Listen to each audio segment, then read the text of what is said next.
El 20 de noviembre, la quinta división del coronel Ríos se retira de Iquique a Tarapacá para unirse con el ejército peruano de Buendía. Esta división estaba compuesta por gendarmes tarapaqueños y una columna de residentes bolivianos en Iquique. El 23 de noviembre, una guarnición del blindado Cochrane ocupa Iquique tras ser puesto su almirante en conocimiento por el cuerpo consular que la población estaba evacuada. Se desembarca también el regimiento Esmeralda. El ejército peruano dejó en Iquique a los prisioneros de guerra chilenos que se encontraban confinados en el puerto. El ministro Rafael Sotomayor nombró a Patricio Lynch gobernador civil y militar de Iquique y del departamento de Tarapacá, encargándole organizar la explotación del salitre. Las fuerzas peruanas se agruparon en San Lorenzo de Tarapacá para reabastecerse de agua, víveres y descansar a la tropa del trayecto. El 26 de noviembre, la división de Arteaga llegó a Yuga y se unió con la avanzada de Vergara. Como las fuerzas chilenas estaban escasos de víveres y pertrechos, iniciaron las acciones de inmediato. Formaron 3 divisiones para la siguiente batalla. La primera, compuesta por una compañía del Granaderos a caballo, otra del segundo de línea, 2 compañías de zapadores, 2 columnas de artillería con 2 cañones Krupp y 2 Lajite de montaña, al mando de Ricardo Santa Cruz Vargas. La segunda división contaba con un piquete de cazadores a caballo, 7 compañías del segundo de línea y una columna de artillería, con otros 2 cañones Krupp de montaña al mando de Eleuterio Ramírez. La tercera división contaba con un regimiento del batallón Chacabuco, un batallón de artillería de marina y una columna de artillería con 2 cañones Krupp de montaña, al mando de Luis Arteaga. Estas fuerzas formaban un total de 2.281 hombres, 6 cañones Krupp y 2 Lajite. El contingente chileno ideó un plan para tomar posición en Quillaguasa, cortar la retirada peruana hacia esa zona en tanto su fuerza se sintiera atacada por el sur, mientras que Ramírez avanzaría por el centro de la quebrada, atacando de frente. Arteaga atacaría de flanco, desde los bordes superiores de la quebrada para encerrar y destruir la fuerza peruana. Eleuterio Ramírez ya había tomado acción durante la guerra. Sería él quien dirigió el ataque hacia Calama en marzo del mismo año.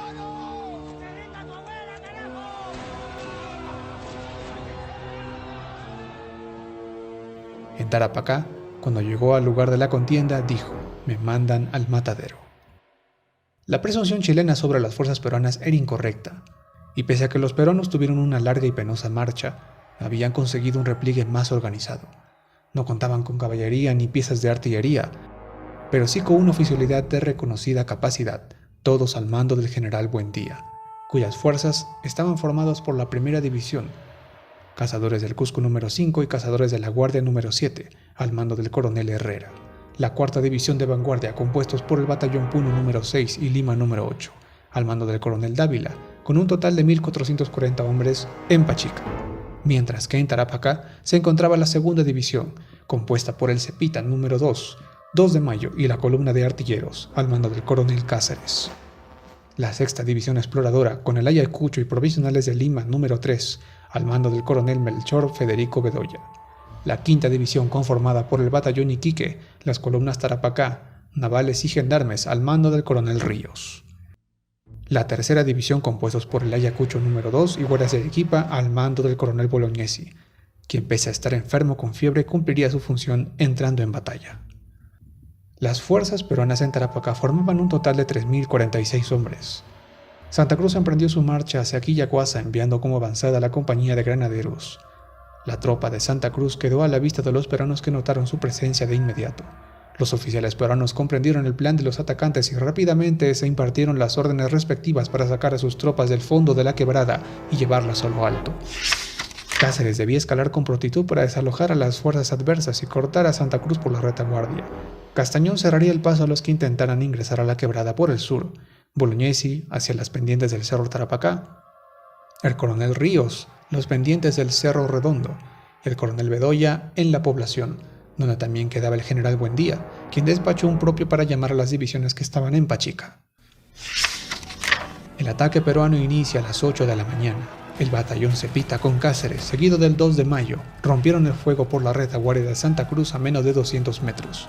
Santa Cruz dio frente a la retaguardia formando su línea en arco, con los zapadores, tropas de línea y a su izquierda la artillería. Las bajas comenzaron a producirse en ambos bandos. Las tropas del Cepita logran tomar 4 cañones Krupp a la izquierda de los chilenos. Santa Cruz reorganiza su fuerza sobreviviente perpendicularmente a la quebrada, perdiendo cerca de un tercio de su tropa entre muertos y heridos. Horas después, los peruanos redoblan el ataque. La rezagada división Arteaga, al saber de la batalla, redobla el paso y llega al lugar del combate en un momento en que se dispersaba la tropa de Santa Cruz, con lo que los chilenos reorganizan sus filas y vuelven a establecer posiciones defensivas. Durante estos hechos, las fuerzas de Castañón, que ocupaban las pendientes este de la cuesta bisagra, atacaban el flanco derecho contra 2 compañías del segundo de línea.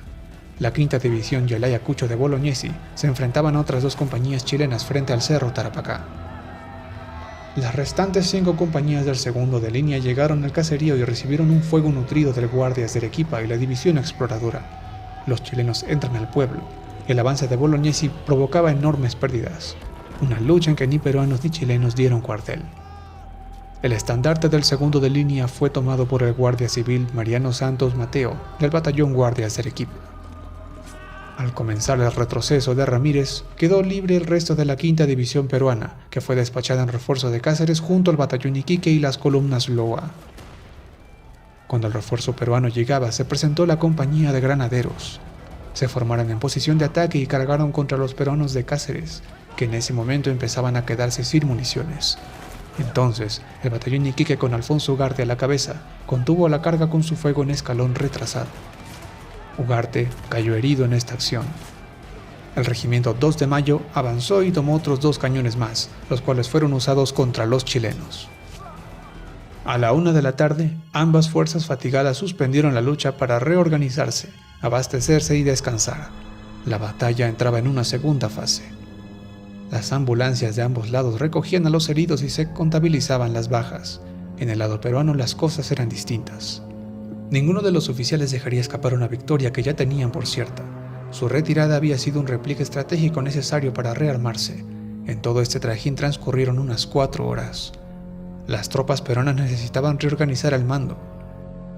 Los chilenos estaban totalmente desorientados y no tomaron medidas especiales de defensa ni de repliegue. La demora en la reorganización peruana no impediría la reanudación del combate en una postura ampliamente favorable. La división de Bolognesi y la columna de gendarmes de la quinta división se detuvo por falta de fuerzas. La división exploradora ascendía a las pendientes oeste para reforzar a las unidades que combatían en el llano superior bajo el mando del Suárez, quien se había encaminado al punto más peligroso e importante para dirigir el combate.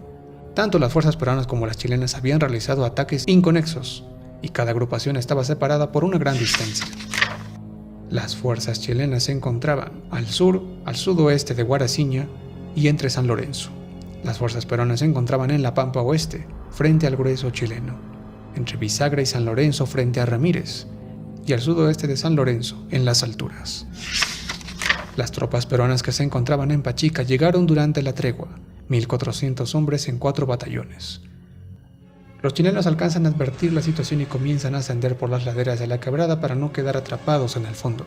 La división Vanguardia reforzó las tropas de la Pampa Oeste, y la primera división hizo lo mismo con las del Valle, para lo que se dispuso que enviara uno de sus batallones a las alturas del sudoeste en refuerzo del Ayacucho, y el otro al fondo de la quebrada para secundar al Arequipa y al Gendarmes.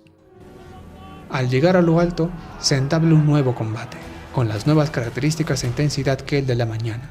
Las 2 piezas de artillería que quedaban disponibles a las tropas chilenas de Arteaga son capturadas por los peruanos, que las emplean contra sus antiguos dueños. En tanto, la infantería atacaba incesantemente con el fin de evitar la retirada chilena hacia el desierto. En el fondo del valle, lo que quedaba del segundo de línea es aniquilado junto a su coronel Eleuterio Ramírez. Los chilenos dan definitivamente por perdido el campo y se retiran hostigados en todo momento por los peruanos. En el repliegue chileno, se comisionó al regimiento de artillería de marina al cuidado de la retaguardia, por lo que sufrió las mayores bajas en la última etapa. Las fuerzas peruanas no contaban con caballería, por lo que la persecución no se pudo mantener. El triunfo de los peruanos en este combate era, sin embargo, definitivo. Las bajas en ambos lados fueron enormes. Los chilenos contabilizaron 516 muertos y 179 heridos.